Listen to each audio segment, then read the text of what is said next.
Donald ટ્રમ્પે બહુ ધમપછાડા કર્યા પણ આખરે એમને શાંતિનો નોબેલ પ્રાઇઝ ન મળ્યું.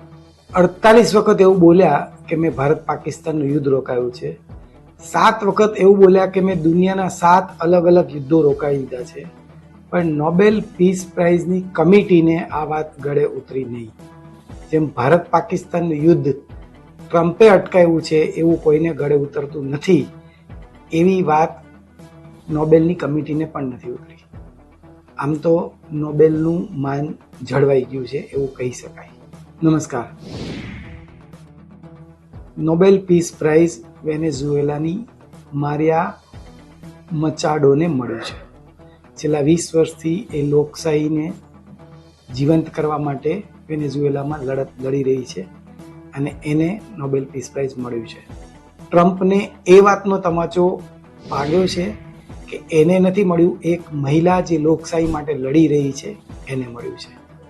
દુનિયામાં ઘણી બધી જગ્યાએ યુદ્ધો અને અશાંતિ ચાલે છે, એ ઊભા કરી અને શાંત કરવાના જે ખેલ ટ્રમ્પ કરી રહ્યા છે એ વાતની નોબેલ કમિટીને બરાબર ખબર પડી ગઈ છે કે પીસ પ્રાઇઝ લેવા માટે આ બધો ખેલ ચાલે છે. સૌથી ખરાબ વાત એ છે કે એમણે અવારનવાર એવું કહ્યું હતું કે નોબેલ પીસ પ્રાઇઝ મને ન આપવા માટેના કાવતરું ચાલે છે, એટલે કે આ લોકો મને નહીં આપે, મને ખબર છે. ઓબામાને તમે કેમ આપી દીધું, મને કેમ ના આપ્યું, આવા કજિયા પણ એમણે કર્યા હતા. ઓબામાએ સત્તા સંભાળી એને 9 મહિનામાં એમને નોબેલ પીસ પ્રાઇઝ મળી ગયું હતું. જો ટ્રમ્પને મળ્યું હોત તો એમણે પણ સત્તા સંભાળીને 9 મહિનામાં મળ્યું કહેવાત.